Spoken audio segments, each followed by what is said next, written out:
लेकिन इल्ज़ाम आप पे तरुण जी ये भी लग रहा है कि भारतीय जनता पार्टी की जो केंद्र में सरकार है, ना तो महबूबा मुफ्ती वो भी बता रही हैं कि जी मेरे घर पे ताला लगा हुआ, मुझे जाने नहीं दे रहे। तो ये जाने समझ नहीं ये दे रहे कि उनको को बुला नहीं रहा। स्थिति ये है कि उनको को बुला नहीं रहा। आज गुपकार गैंग जम्मू कश्मीर में एक्सपायर्ड इंजेक्शन बन चुका, और इस एक्सपायर्ड इंजेक्शन को आप जितनी बार मर्जी लगा लीजिए, यहाँ की जनता, यहाँ की कम्युनिटी इसको स्वीकार नहीं करेगी। तो मैं समझता हूँ कार्यकर्ता को ही चुनाव लड़ना है। लेकिन तरुण जी, राजौरी पुंछ की अगर मैं बात करूं, वहां पर जो नए नए लोग कांग्रेस और अन्य दलों से आपकी पार्टी में आए थे, आपने उनको प्राथमिकता दे दी। जो आपका अपना कार्यकर्ता था वो भी आज परेशान है। ऐसा है कि नए लोग जुड़ेंगे तो उनको नए लोगों को स्पेस भी देनी पड़ेगी। आज की स्वीकार्यता है कि आज बांदीपुरा में भी भाजपा का झंडा लगा है, बारामूला में भाजपा का झंडा लगा है, अनंतनाग में भी झंडा लगा है, और किश्तवाड़ में भी झंडा लगा है, डोडा में भी लगा है। आदाब। जम्मू कश्मीर में डीडीसी के चुनाव हो रहे हैं, और चुनावों को लेकर जम्मू कश्मीर में राजनीतिक दलों को ये कहना था कि 5 अगस्त के बाद किसी भी राजनीतिक प्रक्रिया में शामिल होना हमारे लिए संभव नहीं है, लेकिन सभी चीज़ें संभव हुई हैं। और भारतीय जनता पार्टी जम्मू कश्मीर के इतिहास में पहली पार्टी है जो कश्मीर घाटी में भी एग्रेसिवली कैंपेन भी कर रही है और चुनाव जीतने की कोशिश भी कर रही है। मेरे साथ इस वक्त राष्ट्रीय महामंत्री भारतीय जनता पार्टी के और जम्मू कश्मीर के इंचार्ज तरुण चुग हैं। तरुण जी, सबसे पहले मुझे बताइए कि भारतीय जनता पार्टी एग्रेसिवली कश्मीर में कैंपेन कर रही है। कभी कांग्रेस को भी किसी ने इतना एग्रेसिवली कश्मीर में कैंपेन करते हुए नहीं देखा। आपका लक्ष्य कश्मीर में क्या है? ऐसा है कि ना हम कश्मीर में कर रहे हैं, ना जम्मू में कर रहे हैं। हम जम्मू व कश्मीर दोनों में कर रहे हैं।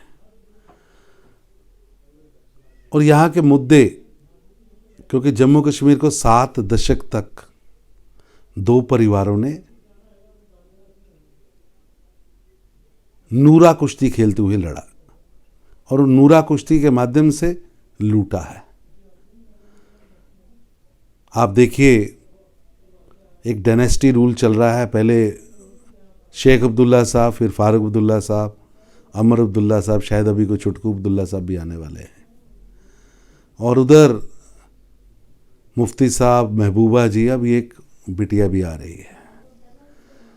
ये जो डायनेस्टी रूल है, और उसके माध्यम से, ये नूरा कुश्ती के माध्यम से 7 दशक ये लोग विकास के ऊपर, यहाँ के अमन चैन के ऊपर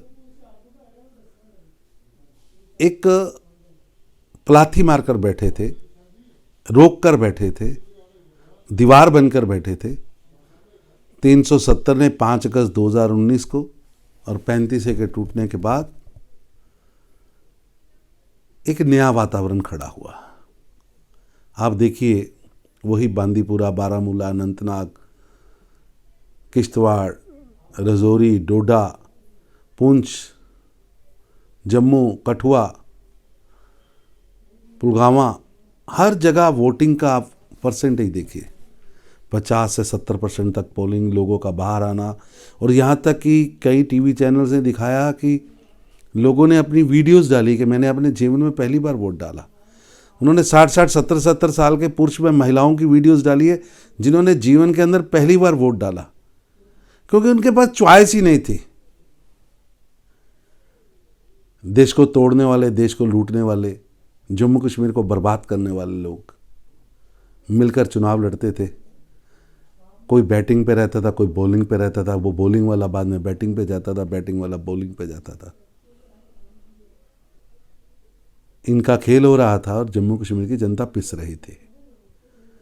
आज हमने जम्मू कश्मीर की जनता को आगे बढ़ाने के लिए, यहाँ के विकास को एक नई राह देने के लिए, जम्मू कश्मीर को एक विश्व की सबसे बड़ी टूरिस्ट कैपिटल, इंडस्ट्रियल कैपिटल बनाने के लिए काम शुरू किया है। और निश्चित रूप से जो जम्मू कश्मीर आगे बढ़ेगा, जम्मू कश्मीर अब रुकेगा नहीं। अब महबूबा जी के तिरंगा ना उठाने के नारे को भी यहाँ की जनता स्वीकार नहीं करती। जैसे आपने कहा कि महबूबा जी के तिरंगा ना उठाने के नारे को जम्मू कश्मीर की जनता स्वीकार नहीं करती।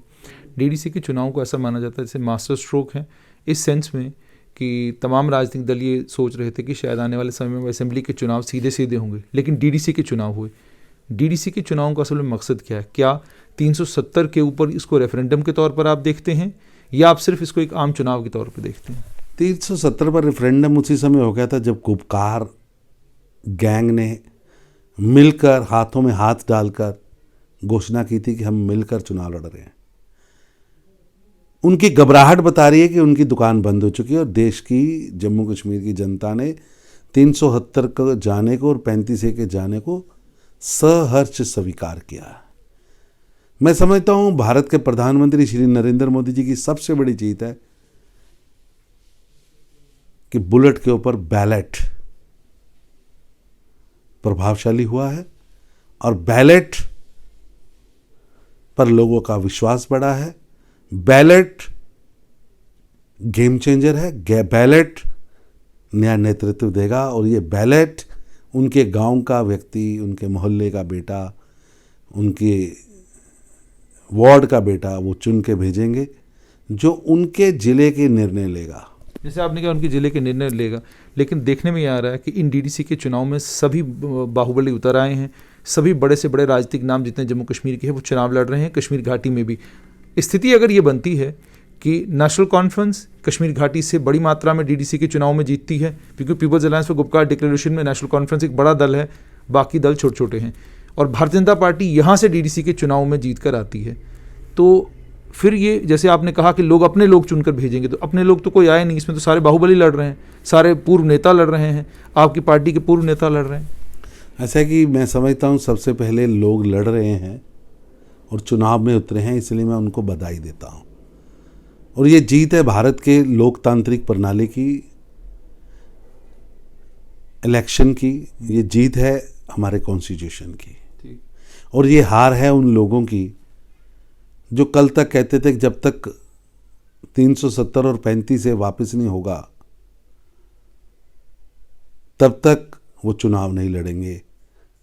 आज उनको चुनाव लड़ना पड़ रहा है। वही पंचायत का ऐसा है कि उनको समझ आया है जनता का मन,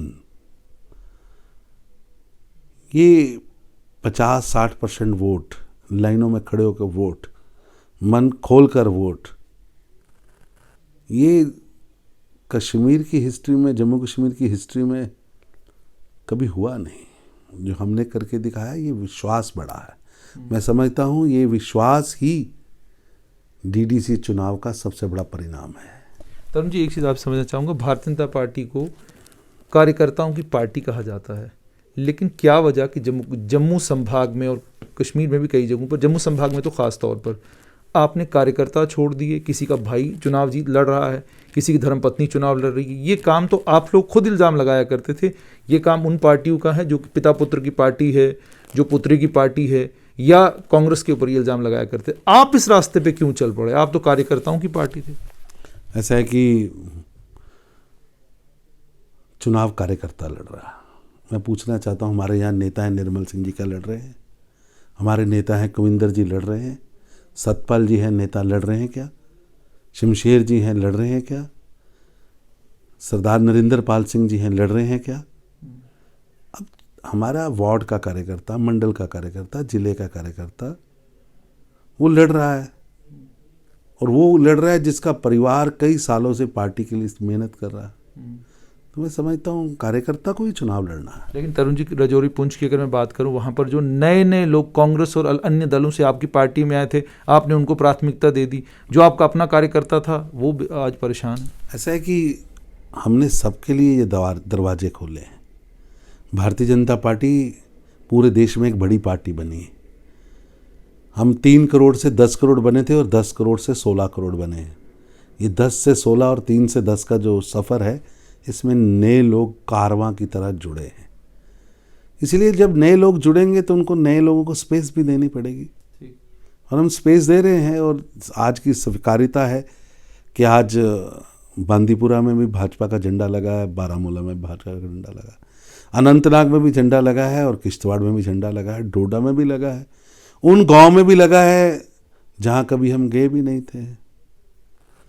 इसलिए भारतीय जनता पार्टी के विस्तार और भारतीय जनता पार्टी के ऊपर विस्तार के साथ साथ विश्वास दोनों जनता का बड़ा है, उसको हम स्वीकार कर रहे हैं। लेकिन आपने मेरे सवाल का जवाब नहीं दिया। मैंने पूछा कि कार्यकर्ता जो आपकी पार्टी के कर्मठ कार्यकर्ता सालों से आपकी पार्टी से जुड़े हुए थे, उन्हें उम्मीद ये थी कि डोडा में जी शायद अब मैं चुनाव लड़ूंगा। आपने शक्ति परिहार उतारे, आरएस पठानिया की धर्मपत्नी उतरी हुई हैं, इसी तरीके से कठुआ और बाकी जिलों की भी अगर मैं बात करूं तो वहां पर भी आपके जो कर्मठ कार्यकर्ता थे। आप बड़े वरिष्ठ पत्रकार हैं, मेरे को बताइए कि शक्ति प्रहार वाली सीट पर और कौन टिकट मांग रहा था?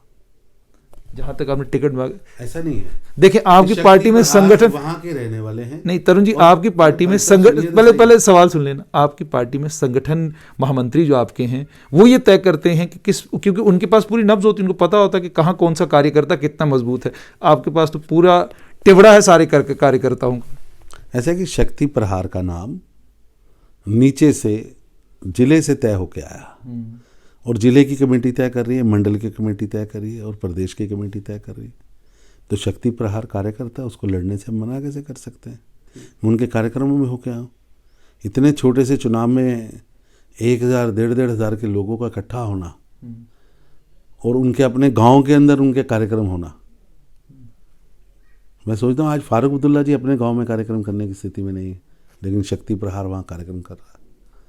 ये हमारे नेतृत्व की जीत है, हमारे नेतृत्व की एक्सेप्टेंस है, हमारे नेतृत्व की पब्लिक जो इमेज है उसका प्रदर्शन है। और गांव का व्यक्ति जल्दी कहीं किसी के साथ चलता नहीं। मैं पूछना चाहता हूं, फारूक अब्दुल्ला साहब ने अपने गांव में सभा की, शक्ति प्रहार के गांव में सभा हुई है। लेकिन इल्ज़ाम आप पे तरुण जी ये भी लग रहा है कि भारतीय जनता पार्टी की जो केंद्र में सरकार है, ना तो महबूबा मुफ्ती वो भी बता रही हैं कि जी मेरे घर पे ताला लगा हुआ, मुझे जाने नहीं दे रहे। तो ये समझिए दे रहे कि उनको को बुला नहीं रहा। स्थिति ये है कि उनको को बुला नहीं रहा। आज गुपकार गैंग जम्मू कश्मीर में एक्सपायर्ड इंजेक्शन बन चुका, और इस एक्सपायर्ड इंजेक्शन को आप जितनी बार मर्जी लगा लीजिए, यहाँ की जनता, यहाँ की कम्युनिटी इसको स्वीकार नहीं करेगी। जिन लोगों ने 7 दशक तक लूटा है, आज उनको हिसाब देना पड़ रहा। और मैं समझता हूं कि भारतीय जनता पार्टी की सबसे बड़ी जीत है कि लुटेरा गैंग एक तरफ हुआ, जो कल तक सांप नेवले का खेल खेलते थे, जो सब कल तक आमने सामने लड़ते थे, वो आज हाथ में हाथ डालकर खड़े हैं। तो कोई तो कारण है। कारण 2 ही हैं, जनता में उनकी अस्वीकार्यता और दूसरा भाजपा का बढ़ता हुआ जनाधार। तरुण जी, जम्मू के लोग ये सवाल बार बार भारतीय जनता पार्टी से पूछते रहे, प्रदेश अध्यक्ष से भी पूछा है कि जम्मू संभाग में ऐसा क्या कारण है कि पार्टी अभी तक केंद्र सरकार को कन्विंस नहीं कर सकी है कि जम्मू में 4G की ज़रूरत है। और ख़ासकर इस समय जब DDC के चुनाव हैं, विश्व भर को तस्वीरें जाएं, पता चले कि जम्मू कश्मीर के लोग चुनाव लड़ भी रहे हैं, लड़ा भी रहे हैं और चुनाव के इस पर्व में शामिल भी हैं। कि 4G हो या 5G, प्रश्न जी का नहीं है, प्रश्न यहाँ के लोगों की सुरक्षा का है। कभी भी हम अपने लोगों की सुरक्षा को दांव पे नहीं लगा सकते। ठीक है, वो सभी जी आएंगी और जी का जीजा भी आएगी। कब तक आएंगे जीजा जी? ऐसा है, 5G भी आएगी। प्रश्न है कि मेरे को अपने जम्मू कश्मीर के भाइयों को सुरक्षित रखना है। ठीक। और आपने देखा है कि पिछले महीने में इतना बड़ा, जिसे यहाँ की एजेंसियों ने 26/11 जैसा आत्मघाती हमला बताया। परसों भी एक DDC उम्मीदवार को गोली मारी गई। ऐसे में अपने नागरिकों की सुरक्षा हर सरकार के लिए इम्पोर्टेंट है, और अपने नागरिकों की सुरक्षा के लिए हम वचनबद्ध हैं। आपने कहा कि नागरिकों की सुरक्षा के लिए वचनबद्ध हैं। पिछले दिन रोशनी पर हाईकोर्ट का एक फैसला आया, तो भारतीय जनता पार्टी के जितने भी जम्मू कश्मीर के नेतृत्व है, उन्होंने कहा कि ये लैंड जहाद के ऊपर सर्जिकल स्ट्राइक है। लेकिन अब जम्मू कश्मीर की सरकार जो है वो हाईकोर्ट में गई है रिव्यू पिटिशन लेकर कि छोटे किसानों के लिए और गरीब लोगों के लिए हमें कोई राहत दीजिए। इसको कैसे देखते हैं आप? ऐसा है कि 2 तरह की बातें हैं, एक है मेलाफाई, एक है बोनाफाई। जो लोग तो किसी गरीब किसान की या किसी व्यक्ति की ज़मीन को सरकारी दम पर अपने नाम पर करा रहे हैं, दे आर मेलाफाइड। और एक बोनाफाइड है, छोटी सी झोंपड़ी में 25 गज में 50 गज में मकान बनाकर बैठा है। आप बोनाफाइडी को तो वो सजा नहीं दी जा सकती जो महिलाफाई को दी जा सकती है। और आज हर चीज न्यायालय तय कर रहा है, एक एक चीज देख रहा है। यहाँ शोर डाला जाता है कि गरीब उसका घर चला जाएगा। हम तो घर बचाने वाले हैं। प्रधानमंत्री मोदी जी का तो सपना है कि हर व्यक्ति को अपना घर देना है, और उसके लिए हम काम भी कर रहे हैं।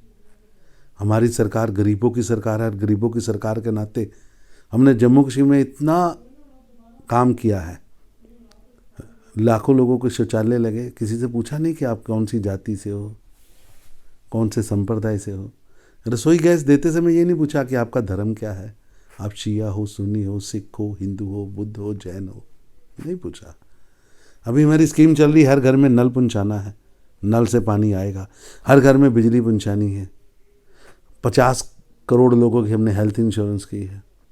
उसमें जात नहीं पूछते, धर्म नहीं पूछते, क्षेत्र नहीं पूछते, वर्ग नहीं पूछते। लेकिन जो लोग 7 दशक तक जम्मू कश्मीर में राज कर रहे थे, उन्होंने जेंडर में प्रॉब्लम क्रिएट की, महिला के अधिकार और पुरुष के अधिकार में प्रॉब्लम की, बेटी के अधिकारों को छीना, बेटी को दूसरे दर्जे का नागरिक बना दिया। उन्होंने यहाँ पर बकरवाल, गुज्जर, गद्दी जो लोग हैं, उनके अधिकारों को हनन किया। ये कौन से कानून है जो शेख अब्दुल्ला जी ने बनाए थे?